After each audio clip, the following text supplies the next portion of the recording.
नमस्ते। पहले तो आप सभी को बसंत पंचमी की हार्दिक शुभकामनाएं। माँ सरस्वती की कृपा सभी विद्यार्थियों पर बनी रहे। आइडियल गैस जो केमिस्ट्री का पार्ट था वही हम स्टार्ट कर रहे हैं। आइडियल गैस के कुछ लॉज हम देख चुके हैं। पेलोड मेरा लास्ट वीडियो था। पेलोड के बाद नेक्स्ट जो लॉ आता है दैट इज गेल-लुसाक्स लॉ। और गेल-लुसाक लॉ के अंदर इन्होंने क्या किया था कि जो वॉल्यूम है गैस का उसको कांस्टेंट कर दिया था। देखिए एक बार थोड़ा सा रिवाइंड कर लेते हैं कि जब भी हम लॉ पढ़ते हैं तो गैस के लॉ, स्पेशली जब हम गैस के लॉस की बात करते हैं तो उस कंडीशन में हम ऐसा मान के चलते हैं कि जो गैस है वो फ्री फ्लोटिंग नहीं है, मतलब किसी कंटेनर में बंद है और तभी ये सारे लॉज एप्लीकेबल हैं। तो यहाँ पर भी जो गेल-लुसाक लॉ है ये भी तभी एप्लीकेबल है जबकि आपकी गैस जो है वो एक कंटेनर के अंदर है। तो जब वो कंटेनर के अंदर है तो कंटेनर के अंदर है तो मतलब कंटेनर का कोई पर्टिकुलर वॉल्यूम है होगा। कंटेनर ऊपर से बंद है तो मतलब कुछ प्रेशर होगा जो ऊपर आपने पिस्टन रखा है जिससे कारण कि वो गैस उसके अंदर ठहरी हुई है, ठीक है। और किसी न किसी टेम्परेचर के ऊपर वो भरी नहीं होगी, या तो आपका जो नॉर्मल टेम्परेचर जो एटमॉस्फेयर में जो टेम्परेचर है वो होगा या फिर उससे ज्यादा पे भरी है कम पे भरी है, वो डिपेंड करता है। तो फिलहाल तो हम यहाँ देखते हैं कि गेल-लुसाक ने क्या बोला था। उन्होंने ये बोला था अपने लॉ के अंदर for fixed volume of a gas, जब आपका गैस का वॉल्यूम हमने फिक्स कर दिया उस कंडीशन में pressure is directly proportional to temperature. Pressure जो है गैस का वो टेम्परेचर के डायरेक्टली प्रोपोर्शनल हो जाएगा। क्यों हो जाएगा पहले हमको ये समझना है। देखिए सपोज आपके पास एक कंटेनर है उसमें गैस है, या कंटेनर करके हम बलून देखते हैं ना, बलून जनरली सबके घरों में होते हैं और मिल जाते हैं इजीली। अगर आप एक्सपेरिमेंट घर पे भी करके देख सकते हैं।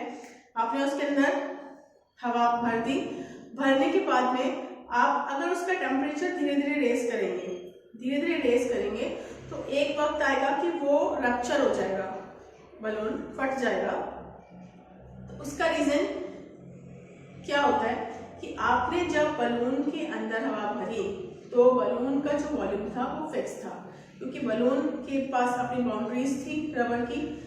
अब उतना ही उसके अंदर जो गैस है वो उतनी ही आ सकती थी जितनी आपने उसके अंदर भर दी।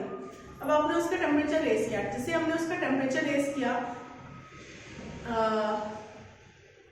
जो गैस के अंदर उसके अंदर जो हवा भरी हुई थी या गैस फिल थी उसके पार्टिकल्स की काइनेटिक एनर्जी बढ़ गई।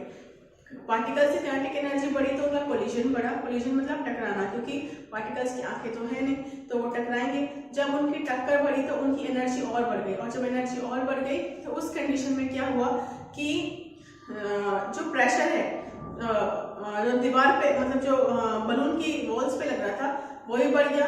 और एक टाइम ऐसा आता है कि वो जो प्रेशर वो इतना बढ़ जाता है कि जो पार्टिकल्स का जो प्रेशर है जो वॉल्स पे पड़ रहा है वो इतना ज्यादा हो जाता है कि वो उसको तोड़ के फ्री हो जाते हैं। तो हमें अभी उस फ्री लेवल तक नहीं जाना कि हम बात कर रहे हैं लॉ की, तो ये बात जो थी वो सिर्फ समझाने के लिए थी।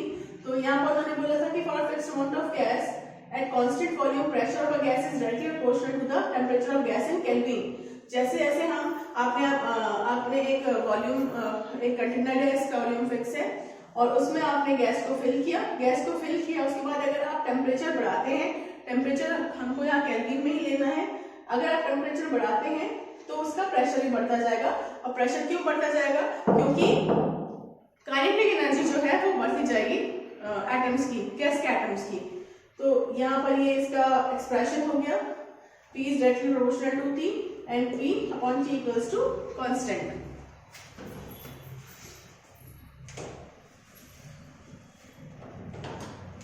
अब देखिए इसका जो ग्राफ है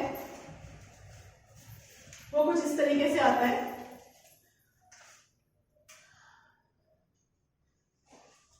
y एक्सिस पे हमने प्रेशर लिया है और x एक्सिस पे हमने टेम्परेचर लिया है। जो ये केल्विन के अंदर है, ये जीरो जो है that is 0 kelvin means absolute temperature है। और एब्सोल्यूट टेम्परेचर क्या होता है वो मैं आपको अपनी प्रीवियस वीडियो में बता चुकी हूँ। तो यहाँ पर क्योंकि P is directly proportional to T है, मतलब जैसे जैसे T बढ़ेगा वैसे वैसे P बढ़ेगा, तो यहाँ पर हमें इस तरीके का ग्राफ मिलेगा। ये इसका बेसिक ग्राफ है। दूसरा ग्राफ जो है इसको हम आइसोकोर कहते हैं। इस तरह से आप आइसोबार पढ़ चुके हैं, वैसे ही आइसोकोरिक ग्राफ होता है। इसके अंदर हमें P और T जो है उसमें V का वेरिएशन होता है। तो देखिए इसमें जनरली जो क्वेश्चन पूछा जाता है वो इस तरीके से पूछा जाता है कि आपको बताना है कि जो V है उसका V का ऑर्डर बताना है, मतलब which volume is lesser and which volume is greater. तो इसमें कुछ सिंपल सा है कि आप यहाँ से एक लाइन ड्रॉ कीजिए और फिर उसको यहाँ पर मैच कर दीजिए। यहाँ पर जो कट रही है वो आ गया आपके पास इसी के रेफरेंस में P1, P2, P3 and P4। अब देखिए करना क्या है, आपको P और V के बीच में रिलेशन निकालना है, जो कि मैं अपने प्रीवियस वीडियो में आपको अच्छे से समझा चुकी हूँ कि P और V के बीच में क्या रिलेशन है। सपोज मैंने मान लिया कि आप मान सपोज कीजिए कि ये एक कंटेनर है, इसमें गैस है। अगर मैं प्रेशर लगाऊंगी इस पर तो गैस अंदर की तरफ दबेगी, मतलब वॉल्यूम जो वो ऑक्यूपाई कर रही है वो कम है। और मैंने जैसे ही प्रेशर हटा लिया वैसे ही वॉल्यूम जो ऑक्यूपाई वो करेगी वो बढ़ जाएगा। मतलब कि अगर प्रेशर ज्यादा है तो वॉल्यूम कम हो जाएगा गैस का, और प्रेशर कम है तो वॉल्यूम ज्यादा हो जाएगा गैस का। इस चीज को अच्छे से समझने के लिए आपको मेरे प्रीवियस वीडियो को देखना पड़ेगा। तो यानी यहाँ पर ये बात ये हो गई कि देखिए यहाँ P1 सबसे ज्यादा है, P1 सबसे ज्यादा है, इसका मतलब P1 सबसे कम हो गया। तो ऑर्डर इस तरीके से चलेगा। तो यहाँ पर हम बोल सकते हैं कि इसके रेफरेंस में P1 यहाँ सबसे ज्यादा है, then P2, then P3, then P4, and P is always inversely proportional to V, so we can say that V4 is highest, then V3, then V2 and then V1। तो ये हमारा isochoric graph है, इसमें कि आप pressure के help से volume के बारे में आपको नॉलेज मिल सकती है, उसे कैलकुलेट कर सकते हैं। तो ये पूरा हमारा कैल्कुलस लॉ था। इसमें मेनली जो क्वेश्चंस बनते हैं वो इसी ग्राफिकल क्वेश्चंस तो ये बनते हैं, और नॉर्मल जो क्वेश्चंस बनते हैं वो इस तरीके के बनते हैं। देखिए the temperature of a certain mass of a gas is doubled, मतलब कि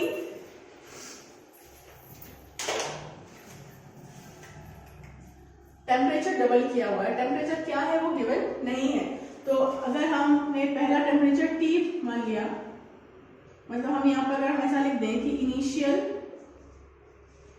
एंड फाइनल, तो इनिशियल अगर हमने टेम्परेचर को T ले लिया तो फाइनल 2T हो जाएगा, क्योंकि क्लियरली गिवन है gas temperature is double. If initially gas is at 1 atmospheric pressure, means initially pressure is 1 atmosphere. Find the pressure increase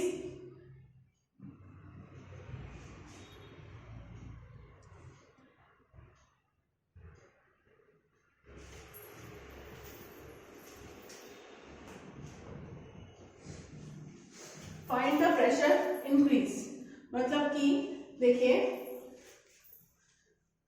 कुछ भी नहीं दिया हुआ, समझना आपको अपने आप है कि आपके पास इनिशियली T टेम्परेचर था और फाइनली 2T हो गया, मतलब कि टेम्परेचर बढ़ा। टेम्परेचर बढ़ा है इसका मतलब सर्टेन मास गिवन है, certain mass of gas given है, इसका मतलब है कि that gas is in a container. तो जैसे ही आपने टेम्परेचर बढ़ाया है तो वैसे ही जो प्रेशर होता है वो भी बढ़ना चाहिए, क्योंकि हमारा जो गेरसा लॉ है वो यही बोलता है कि अगर टेम्परेचर बढ़ेगा तो प्रेशर बढ़ेगा, प्रेशर बढ़ेगा मतलब कि यहाँ पर जो फाइनल प्रेशर आना चाहिए वो हमें नहीं पता। तो अब इसके लिए हम यही और यहाँ पर सर्टेन मास दे रखा है, मतलब V कांस्टेंट हो गया है गैस का।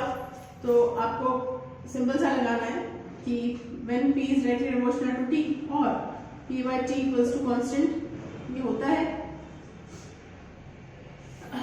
तो देखिए किसी भी तरीके से आप कर सकते हैं।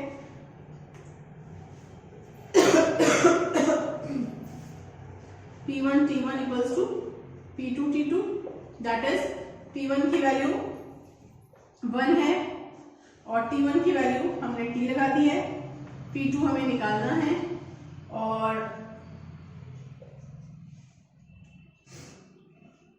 फाइनल जो T2 है दैट इज 2T, T से T कैंसिल हो गया, तो आप ये बोल सकते हैं कि P2 इक्वल्स टू 2 एटमॉस्फेयर आ गया। बट हमें सिर्फ इतना ही नहीं निकालना है, we have to find out the increased pressure. तो इंक्रीज प्रेशर के लिए percentage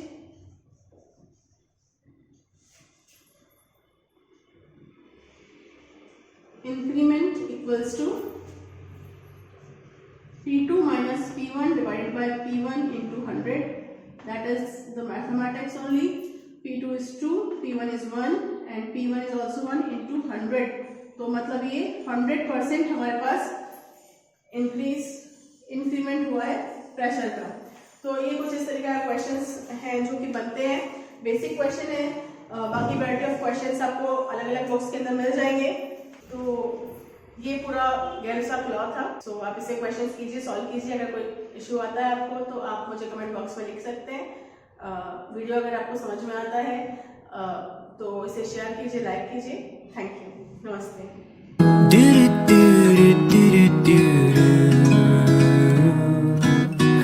I like the way you smile and let me watch you out. I love the way you make me feel. I'd give the world away to spend each waking day alone with you, my love.